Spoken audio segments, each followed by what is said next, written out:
UDF government ചുമതലയേറ്റതിന് ശേഷം civil supplies ഡിപ്പാർട്ട്മെൻറ്റിൻ്റെ പ്രവർത്തനങ്ങൾ വിവിധ തലങ്ങളിലുള്ള ഏകോപനത്തിലൂടെ മുമ്പോട്ട് കൊണ്ടുപോകുക എന്നുള്ളതാണ് ആദ്യമായി തന്നെ ഞാൻ ശ്രദ്ധിച്ചിരുന്ന ഒന്ന്.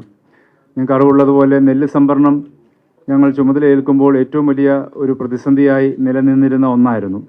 ഞങ്ങളുടെ ആദ്യത്തെ വെല്ലുവിളികളിലും ഒന്ന് നെല്ല് സംഭരണത്തിൻ്റെ പ്രശ്നങ്ങൾ പരിഹരിക്കുക എന്നതാണ്. അതിൻ്റെ ഭാഗമായി ഞങ്ങൾ ആദ്യം തന്നെ നിലവിലുള്ള ബാങ്ക് കൺസോർഷ്യത്തിൻ്റെ ലോൺ എമൗണ്ട് ഞങ്ങൾ എൻഹാൻസ് ചെയ്ത് നൽകിയുണ്ട്. 1600 കോടിയെ ഞങ്ങൾ വർദ്ധിപ്പിച്ചു കൊടുത്തു. ഒപ്പം തന്നെ അവരുടെ കാലാവധി നീട്ടിക്കൊടുത്തു. പാലക്കാട് ജില്ലയിൽ നിന്ന് പാക്സുകളെ പൂർണ്ണമായും ഒഴിവാക്കി സപ്ലൈകോ മുഖാന്തരം തന്നെ നെല്ല് സംഭരണം പുനരാരംഭിക്കാനുള്ള നടപടികൾ ഞങ്ങൾ സ്വീകരിച്ചു.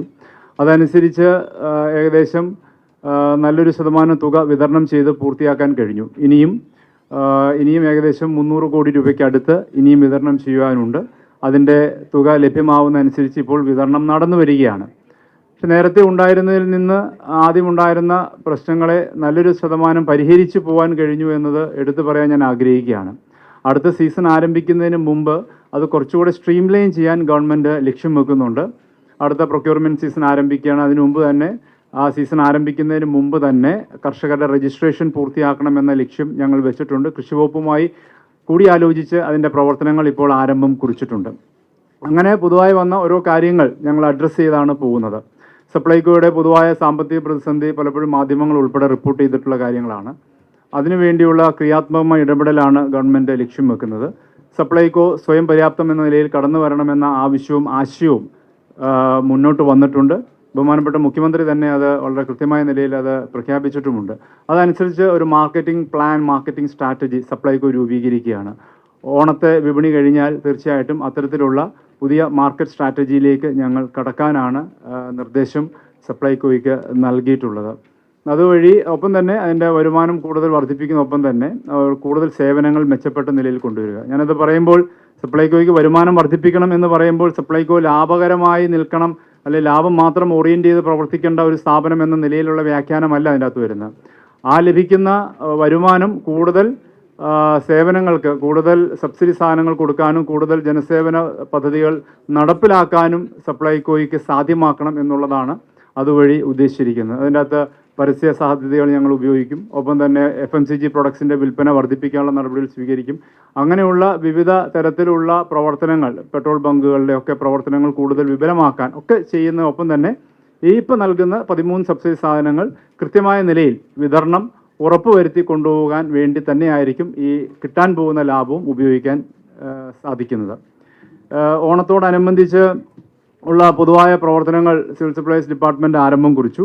ഓഗസ്റ്റ് 8-ാം തീയതി സപ്ലൈകോയുടെ ട്രേഡ് ഫെയറുകൾ ആരംഭം കുറിക്കുകയാണ്. എറണാകുളത്ത് ബഹുമാനപ്പെട്ട മുഖ്യമന്ത്രി ഓഗസ്റ്റ് 8-ാം തീയതി 4:30 സപ്ലൈകോയുടെ ഓണം ഫെയർ ആരംഭം കുറിക്കും. ഓണം ട്രേഡ് ഫെയർ എന്ന നിലയിലാണ് ഇത്തവണ 3 മെട്രോ നഗരങ്ങളിൽ തിരുവനന്തപുരത്തും എറണാകുളത്തും കോഴിക്കോടും ഇത് നടപ്പിലാക്കുന്നത്. അത് വളരെ വിപുലമായ നിലയിൽ സബ്സിഡി സാധനങ്ങളോടൊപ്പം തന്നെ മറ്റ് ഉൽപ്പന്നങ്ങളും മറ്റ് ഒരു ഫെയർ മോഡൽ, ട്രേഡ് ഫെയർ മോഡലിലേക്ക് ഉള്ള പ്രവർത്തനങ്ങളാണ് അവിടെ ഉണ്ടാകുന്നത്. ഒപ്പം തന്നെ എല്ലാ ജില്ലാ ഫെയറുകളും 14 ജില്ലകളിലും ജില്ലാ ഫെയറുകളും എല്ലാ നിയോജകമണ്ഡല തല ഫെയറുകളും ആരംഭം കുറിക്കുവാനുള്ള നടപടികളാണ് സ്വീകരിച്ചിരിക്കുന്നത്. അതിൻ്റെ അകത്ത് നേരത്തെ ഉള്ളതിനേക്കാൾ നിയോജകമണ്ഡല ഫെയറുകൾ കൂടുതൽ കൃത്യതയോടെ നടത്തണം എന്നുള്ള തീരുമാനം എടുത്തിട്ടുണ്ട്. ഇപ്പോൾ ട്രേഡ് ഫെയർ വിപുലമാവുന്നു. ഒപ്പം തന്നെ ജില്ലാ ഫെയർ അത് കുറച്ചുകൂടി നേരത്തെ ആരംഭിക്കുകയാണ്. ഓഗസ്റ്റ് 8, ഓഗസ്റ്റ് ആദ്യവാരം തന്നെ ഇതൊക്കെ ആരംഭിക്കുകയാണ്. ഓഗസ്റ്റ് 12-ാം തീയതിയോടെ 12, 13 തീയതികളിലായിട്ട് ജില്ലാ ഫെയറുകൾ ആരംഭം കുറിക്കും. അവസാനത്തെ ഓണത്തോടനുബന്ധിച്ച് ലാസ്റ്റ് 6 days ആയിരിക്കും നിയോജകമണ്ഡലതല ഫെയറുകൾ ഉണ്ടാകുന്നത്. ഇതുവഴി ഏകദേശം അരിയുടെ വിതരണം സിവിൽ സപ്ലൈസ് ഡിപ്പാർട്ട്മെൻറ്റും സപ്ലൈകോയും വഴി 1,65,932 മെട്രിക് ടൺ അരി ഈ ഓണക്കാലത്ത് വിപണിയിൽ എത്തിക്കാനാണ് ഗവൺമെൻറ് ലക്ഷ്യം വെച്ചിരിക്കുന്നത്. അത് വിവിധ പദ്ധതികളോട് നിലവിലുള്ള വിഹിതവും OMS സ്കീംസും ഒപ്പം തന്നെ ടൈഡ് ഓവർ വിഹിതവും എല്ലാം ഉൾപ്പെടുത്തിക്കൊണ്ടാണ് 1,65,932 മെട്രിക് ടൺ 2 ഡിപ്പാർട്ട്മെൻറ്റുകൾ വഴി ഉള്ള വിതരണത്തിനായിട്ടുള്ള നടപടികൾ ആരംഭിക്കുന്നത്. സപ്ലൈകോയ്ക്ക് ഇത്തവണ ഞങ്ങൾ മറ്റൊരു നിർദ്ദേശം നൽകിയിരിക്കുന്നത് സെപ്റ്റംബർ മാസത്തെ സബ്സിഡി ഉൽപ്പന്നങ്ങൾ കൂടി വാങ്ങാൻ താല്പര്യമുള്ളവർക്ക് ഓഗസ്റ്റിൽ അത് വിതരണം ചെയ്യും. സബ്സിഡി അരി ഉൾപ്പെടെ നിങ്ങൾക്കറിയാം 8 കിലോയാണ് ഒരു കാർഡ് ഹോൾഡറിന് ഒരു മാസം കൊടുക്കുന്നത്. അങ്ങനെ കൊടുക്കുന്ന അരി സെപ്റ്റംബർ മാസത്തിലുള്ള വിഹിതവും കൂടി ആവശ്യമുണ്ടെങ്കിൽ ആവശ്യക്കാർക്ക് വാങ്ങാനുള്ള സൗകര്യങ്ങൾ ഓണത്തോടനുബന്ധിച്ചുണ്ടാവും. പിന്നീട് ഈ നീലക്കാർഡുകൾക്ക് എക്സ്ട്രാ ആയിട്ടുള്ള അരി വിതരണം ചെയ്യാനുള്ള നിർദ്ദേശം നൽകിയിട്ടുണ്ട്. അതിൻ്റെ അകത്ത് 3 കിലോ അരിയും 2 കിലോ ഗോതമ്പും അധികമായിട്ട് നീലക്കാർഡുകൾക്ക് നൽകാനായിട്ടുള്ള തീരുമാനം എടുത്തിട്ടുണ്ട്. അവരുടെ നോർമൽ വിഹിതത്തിന് പുറമെ ഗോതമ്പിൻ്റെ അലോട്ട്മെൻറ്റ് എല്ലാ NPS, NPNS അടക്കമുള്ള കാർഡുകൾക്കും ലഭ്യമാക്കാനുള്ള നടപടികളാണ് ഇവിടെ സ്വീകരിച്ചിരിക്കുന്നത്. AY കാർഡുകൾക്ക് സൗജന്യ ഓണക്കിറ്റിൻ്റെ വിതരണം ഓഗസ്റ്റ് ആദ്യ വാരത്തോടെ തന്നെ ആരംഭം കുറിക്കാനാണ് ലക്ഷ്യം വെച്ചിരിക്കുന്നത്. ഡിപ്പാർട്ട്മെൻറ്റിന് ഇതുവരെ 448 കോടി രൂപ ഗവൺമെൻറ്റിൽ നിന്ന് പല സന്ദർഭങ്ങളിലായിട്ട് അനുവദിച്ചിട്ടുണ്ട്. അത് ഞാൻ ആദ്യമേ സൂചിപ്പിച്ചതുപോലെ മാർക്കറ്റ് ഇൻ്റർവെൻഷന്, AY കാർഡ് കൊടുക്കുന്നതിന്, നെല്ല് സംഭരണത്തിൻ്റെ തുക ലഭ്യമാക്കുന്നതിന് അടക്കമുള്ള കാര്യങ്ങൾക്കായിട്ടാണ് ഈ തുക പല സന്ദർഭങ്ങളിലായിട്ട് ഈ കഴിഞ്ഞ 2 മാസത്തിൻ്റെ ഇടയിൽ ഗവൺമെൻറ് ലഭ്യമാക്കിയിട്ടുള്ളത്. അതുപോലെ തന്നെ 100 ദിന കർമ്മ പദ്ധതിയിൽപ്പെട്ട ഏറ്റവും പ്രധാനപ്പെട്ട ഒന്നായിരുന്നു 50,000 പ്രയോറിറ്റി റേഷൻ കാർഡ് കൊടുക്കുക എന്നുള്ളത്. അത് 50,000 ഞങ്ങളെ ടാർഗറ്റ് മീറ്റ് ചെയ്ത് ഏകദേശം 73,000-ഓളം കാർഡുകൾ ഇപ്പോൾ കൊടുക്കാൻ ഉള്ള സാഹചര്യം ഉണ്ടായിട്ടുണ്ട്. ഓഗസ്റ്റ് മാസത്തെ റേഷനിലേക്ക്, പ്രയോറിറ്റി റേഷനിലേക്ക് ഈ 73,000 കുടുംബങ്ങളെ കൂടി നമുക്ക് ഉൾപ്പെടുത്തി മുന്നോട്ട് പോകാൻ നമുക്ക് സാധിക്കും. അതിൻ്റെ സംസ്ഥാനതല ഉദ്ഘാടനം ഓഗസ്റ്റ് 3-ാം തീയതി മുഖ്യമന്ത്രി തിരുവനന്തപുരത്ത് നിർവഹിക്കുന്നതായിരിക്കും. ഓണത്തോടനുബന്ധിച്ചുള്ള പരിശോധനാ സംവിധാനങ്ങൾ വളരെ കൃത്യമായി നടത്താനുള്ള നിർദ്ദേശങ്ങൾ നൽകിയിട്ടുണ്ട്. അതനുസരിച്ച് ഉള്ള ആദ്യത്തെ റൗണ്ട് പരിശോധന ആരംഭം കുറിച്ചു. കളക്ടർമാരുടെ നേതൃത്വത്തിൽ പ്രത്യേകമായുള്ള സ്ക്വാഡുകൾ രൂപീകരിച്ച് ഓണക്കാല വിപണി നിയന്ത്രണ വിധേയമായി നിലനിർത്താൻ ഉള്ള നടപടികൾ തീർച്ചയായിട്ടും സ്വീകരിക്കും. ഒപ്പം തന്നെ പ്രൈസ് മോണിറ്ററിംഗ് സെല്ലിൻ്റെ പ്രവർത്തനങ്ങൾ കൂടുതൽ ആക്ടിവേറ്റ് ചെയ്ത് മുന്നോട്ട് പോകാനുള്ള നിർദ്ദേശങ്ങൾ ഞങ്ങൾ നൽകിയിട്ടുണ്ട്. അപ്പോൾ അതിൻ്റെ അകത്ത് ഏതെങ്കിലും തരത്തിലുള്ള പൂഴ്ത്തിവെപ്പോ കരിഞ്ചന്തയോ അങ്ങനെയൊക്കെയുള്ള സാഹചര്യങ്ങൾ ഉണ്ടെങ്കിൽ അതിനെതിരെ കർശനമായ നടപടികൾ സ്വീകരിക്കണമെന്നുള്ള നിർദ്ദേശം ജില്ലാ സപ്ലൈ ഓഫീസേഴ്സ് നൽകിയിട്ടുണ്ട്. കളക്ടർമാരോട് ഞാൻ പ്രത്യേകമായിട്ട് റിക്വസ്റ്റ് ചെയ്തിട്ടുണ്ട്. സ്ക്വാഡുകളുടെ പ്രവർത്തനങ്ങൾ ഓഗസ്റ്റ് ആദ്യവാരം തന്നെ നടപടികളിലേക്ക് കടക്കണമെന്നനുസരിച്ച് അത് വിവിധ ഡിപ്പാർട്ട്മെൻറ്റുകൾ കേന്ദ്രീകരിച്ചായിരിക്കും അവരുടെ കളക്ടറിൻ്റെ നേതൃത്വത്തിലുള്ള സ്ക്വാഡുകൾ ഉണ്ടാവുന്നത്. പിന്നെ ഈ വരുന്ന ഓണ ഫെയറുകളിൽ ഹോർട്ടികോർപ്പിൻ്റെ റിക്വസ്റ്റ് ഞങ്ങൾ ചോദിച്ചിട്ടുണ്ട്. ഹോർട്ടികോർപ്പ് അവരുടെ സ്റ്റോളുകൾ അവർക്ക് താല്പര്യമുള്ള സ്ഥലങ്ങളിലെല്ലാം അവർക്ക് സ്പേസ് കൊടുക്കും. അങ്ങനെ പച്ചക്കറികളുടെ വിതരണവും കൂടി സപ്ലൈകോയുടെ ഔട്ട്ലെറ്റ്സുകൾ കേന്ദ്രീകരിച്ച് ലഭ്യമാക്കാൻ ഓണ ഫെയറുകൾ കേന്ദ്രീകരിച്ച് നടപ്പിലാക്കാൻ ഉദ്ദേശിച്ചിട്ടുണ്ട്. ഇതാണ് പൊതുവായ കാര്യങ്ങൾ ഓണത്തോടനുബന്ധിച്ച് എടുത്തിരിക്കുന്നത്. ഡിപ്പാർട്ട്മെൻറ്റിൻ്റെ പ്രവർത്തനങ്ങൾ അതിൻ്റെ ഒരു കൃത്യതയോടെ കൊണ്ടുപോവുക എന്നത് ലക്ഷ്യം വെച്ച് ഞാൻ ആദ്യമേ പറഞ്ഞല്ലോ. അവിടെ കേന്ദ്രത്തിൻ്റെ അലോട്ട്മെൻറ്റുകൾ കുറയുന്ന സാഹചര്യങ്ങൾ പലപ്പോഴും വരുന്നത് ഇപ്പോൾ ആശങ്ക ഉണ്ടാക്കുന്ന ഒന്നാണ്. പ്രത്യേകിച്ച് AY വിഭാഗത്തിന് ഞാൻ കഴിഞ്ഞ ദിവസം ഡൽഹിയിൽ പോയി കേന്ദ്രമന്ത്രിയെ കണ്ടത് റെപ്രസെൻ്റ് ചെയ്തിരുന്നു. AYക്ക് ഇപ്പോൾ 35 കിലോയാണ് ഒരു കാർഡിന് നൽകുന്നത്. അവരത് കുറച്ച് പെർ ഹെഡ് 7 ആയി ചുരുക്കാനുള്ള ഒരു നടപടിയിലേക്കാണ് NFSA ആക്ടിൽ ഭേദഗതി വരുത്തുക എന്ന നിലയിലുള്ള നടപടികൾ ഇപ്പോൾ കേന്ദ്രം സ്വീകരിക്കുന്നു എന്നുള്ളതാണ് ഇപ്പോൾ നിലവിലുള്ള സാഹചര്യം.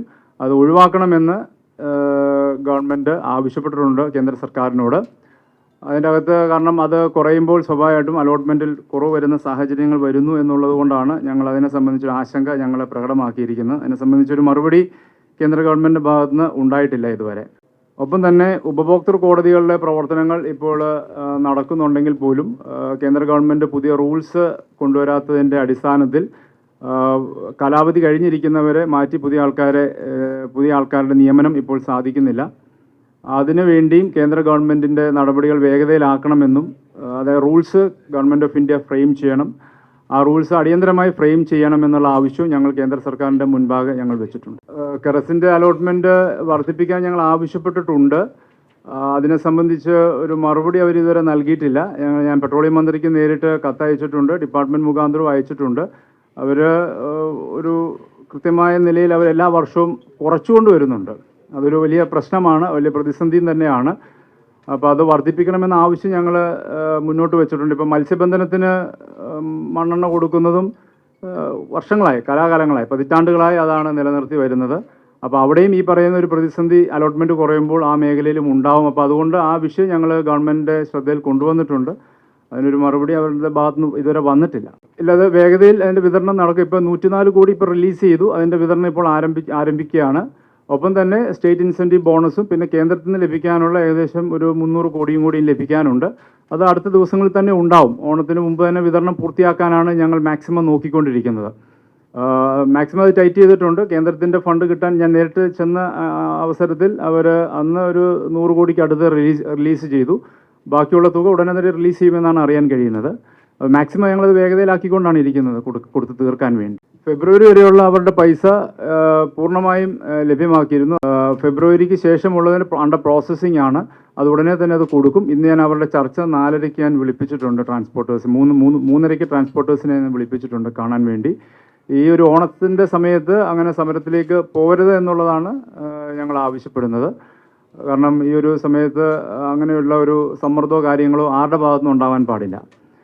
അവരുടെ കൊടുക്കാനുള്ള കുടിശ്ശിക തീർച്ചയായിട്ടും കൊടുത്തു തീർക്കുകയും ചെയ്യും. ഞങ്ങൾ വന്നതിന് ശേഷം ഈ നെല്ല് സംഭരണം പോലെ പ്രയോറിറ്റി ഇട്ട് അതിൻ്റെ നടപടികൾ വേഗതയിലാക്കിയതുകൊണ്ടാണ് ഫെബ്രുവരി വരെയുള്ള എല്ലാ പൈസയും കൊടുത്തു തീർക്കാൻ കഴിഞ്ഞത്. മാർച്ചുമായിട്ടുള്ള അണ്ടർ പ്രോസസ്സിംഗ് ആണ്. അതും അധികം താമസിക്കാതെ അത് ഡെലിവറി ചെയ്യാൻ സാധിക്കും. ഞങ്ങൾ AYക്കാണ് ഇത്തവണ സൗജന്യ കിറ്റ് കൊടുക്കുന്നത്. മറ്റിൻ്റെ സാധ്യതകൾ ആസ് ഓഫ് നൗ പരിഗണിക്കുന്നില്ല. എന്തായാലും വരും കാലങ്ങളിൽ അതിനുള്ള സാധ്യതകൾ പരിശോധിക്കും. ഈ കഴിഞ്ഞ ഏതാനും നാളുകളായി ഈ AYക്കായിട്ടാണ് അവരുടെ കിറ്റിൻ്റെ വിതരണം ലഭ്യമാക്കിക്കൊണ്ടിരിക്കുന്നത്. പിന്നെ കഴിഞ്ഞ 10 വർഷത്തെ ഒരു സാമ്പത്തിക പരിമിതി കോർപ്പറേറ്റ് സപ്ലൈകോയെ സംബന്ധിച്ച് വളരെയേറെ കടന്നു വന്നിട്ടുണ്ട്. അപ്പോൾ അതെല്ലാം ഞങ്ങൾക്ക് പരിഗണിക്കേണ്ടതായിട്ടുണ്ട്. എന്തായാലും വരും കാലങ്ങളിൽ അത് കൂടുതൽ വിപുലീകരിക്കും. ഓണക്കിറ്റ് കൂടുതൽ വിപുലീകരിക്കും വരും വർഷങ്ങളിൽ. ആസ് ഓഫ് നൗ AYക്കാണ് ലഭ്യമാക്കുന്നത്.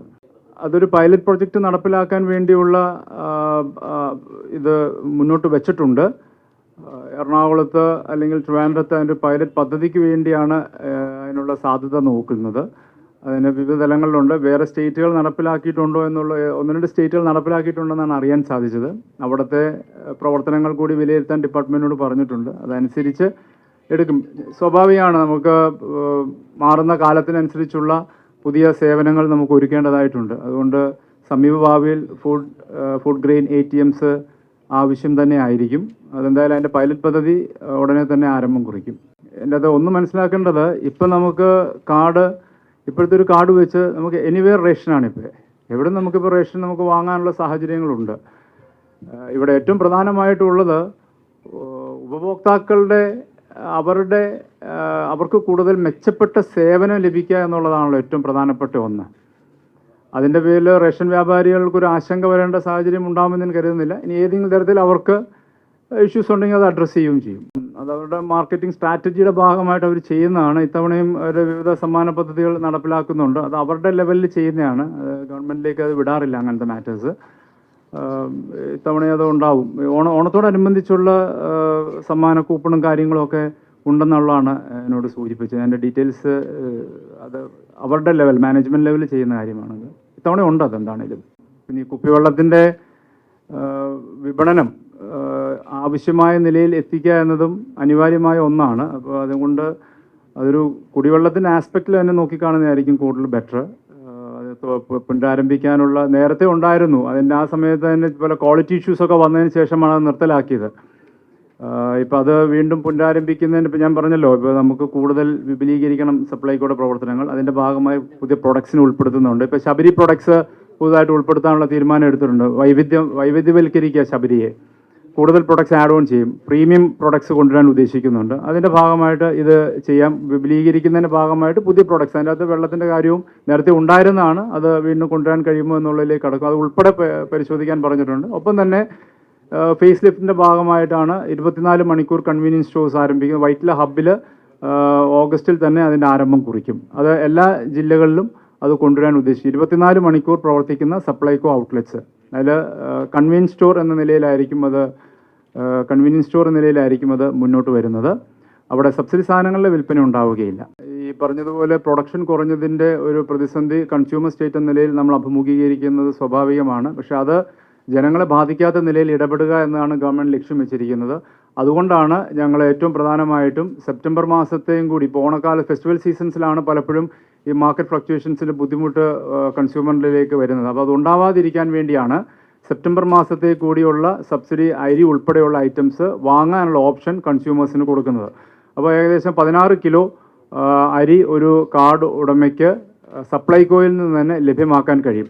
ഇതിന് പുറമെ OMSS റൈസും സപ്ലൈകോ മുഖാന്തരം വിതരണം ചെയ്യുന്നുണ്ട്. OMSS റൈസും വിതരണം ചെയ്യുന്നുണ്ട്. അപ്പോൾ അതും അവർക്ക് എടുക്കാൻ കഴിയും. OMSS റൈസ് 20 കിലോ ഒരു കാർഡ് ഉടമയ്ക്ക് വാങ്ങാൻ കഴിയും. 20 കിലോ OMSS റൈസ് ഒരു കാർഡ് ഉടമയ്ക്ക് വാങ്ങാം. സെപ്റ്റംബർ മാസത്തെയും കൂടി വീതം എടുത്തു കഴിഞ്ഞാൽ 16 കിലോ വാങ്ങാനുള്ള സാഹചര്യമുണ്ട്. അതായത് സപ്ലൈകോ മുഖാന്തരം ഒരു കാർഡ് ഉടമയ്ക്ക് 36 കിലോ അരി സബ്സിഡൈസ് റേറ്റിൽ വാങ്ങാനുള്ള സാഹചര്യം ഇപ്പോൾ ഒരുക്കിയിട്ടുണ്ട്. അപ്പോൾ ഈ പറയുന്നത് പോലെയുള്ള പ്രശ്നങ്ങൾ വരികയാണെങ്കിൽ അത് നേരിടാൻ വേണ്ടിയാണ് കൂടുതൽ വിപണിയിലേക്ക് ഫുഡ് ഗ്രെയിൻസ് എത്തിക്കുന്നത്. ഓഡിറ്റ് അടിയന്തരമായി പൂർത്തിയാക്കണമെന്ന് ആവശ്യപ്പെട്ടിട്ടുണ്ട്. സപ്ലൈകോ എന്നോട് പറഞ്ഞത് 6 മാസം കൊണ്ട് അത് പൂർത്തിയാക്കി സബ്മിറ്റ് ചെയ്യാമെന്നുള്ളതാണ്. ഡിസംബറിനുള്ളിൽ പൂർണ്ണമായും സബ്മിറ്റ് ചെയ്യാം. നേരത്തെ വളരെ സിസ്റ്റമാറ്റിക് ആയിട്ട് പോയിക്കൊണ്ടിരുന്നതാണ്. പിന്നീട് പല കാലങ്ങളിൽ പല ഇഷ്യൂസിൻ്റെ ബേസ് ചെയ്ത് ഓഡിറ്റിന് വലിയ താമസം വന്നിട്ടുണ്ട്. അങ്ങനെ വന്നതിൻ്റെ ഭാഗമായിട്ട് തന്നെയാണ് ഇപ്പോൾ ഈ പറഞ്ഞ ഏതാണ്ട് 300 കോടിയുടെ റിപ്പോർട്ട് സബ്മിറ്റ് ചെയ്യാത്തതിൻ്റെ പേരിൽ കേന്ദ്രം പിടിച്ചു വെച്ചിട്ടുണ്ട്, തരാതിരിക്കുന്നത്. ഓഡിറ്റ് ചെയ്ത് സബ്മിറ്റ് ചെയ്തതിൻ്റെ കണക്ക് കിട്ടാനുള്ളത് വേറെ, സബ്മിറ്റ് ചെയ്യാത്തതിൻ്റെ പേരിലും ഏകദേശം 300 കോടിക്ക് അടുത്ത് അതും ലഭ്യമാവാനിരിക്കുകയാണ്. ഇപ്പോൾ എല്ലാം ടൈം ബൗണ്ടായിട്ട് തീർക്കണമെന്ന് ആവശ്യപ്പെട്ടിട്ടുണ്ട്. അത് ഞാൻ അതിൻ്റെ ആദ്യത്തെ റിവ്യൂ മീറ്റിങ്ങിൽ തന്നെ എൻ്റെ ശ്രദ്ധയിൽ വന്നൊരു വിഷയമാണ്. അത് വളരെ നിർബന്ധമായും ചെയ്യണമെന്ന് പറഞ്ഞു. അവർ 6 മാസത്തെ സമയമാണ് ആവശ്യപ്പെട്ടിരിക്കുന്നത്. ഡിസംബറിനുള്ളിൽ എല്ലാ ഓഡിറ്റും പൂർത്തിയാക്കുമെന്നാണ് അവർ ഉറപ്പ് നൽകിയിരിക്കുന്നത്. അതിനുശേഷം എല്ലാം അപ് ടു ഡേറ്റ് ആക്കി എടുക്കണം എന്നുള്ളതാണ് ലക്ഷ്യം വെക്കുന്നത്. ഇത് അതിൻ്റെ ഒരു ആവശ്യം വളരെ ശക്തമായ നിലയിൽ വന്നിട്ടുണ്ട്. 4 വീലേഴ്സിൻ്റെ ആവശ്യം വന്നിട്ടുണ്ട്. വീടിൻ്റെ വിസ്തീർണം, ഭൂവിസ്തൃതി, ഇതടക്കമുള്ള ഒരുപാട് ഇഷ്യൂസ് ഇപ്പോൾ ആവശ്യമായി കടന്നു വന്നിട്ടുണ്ട്. കഴിഞ്ഞ കാലങ്ങളിലൊക്കെ ഉണ്ടായിരുന്ന ഒന്നാണ്.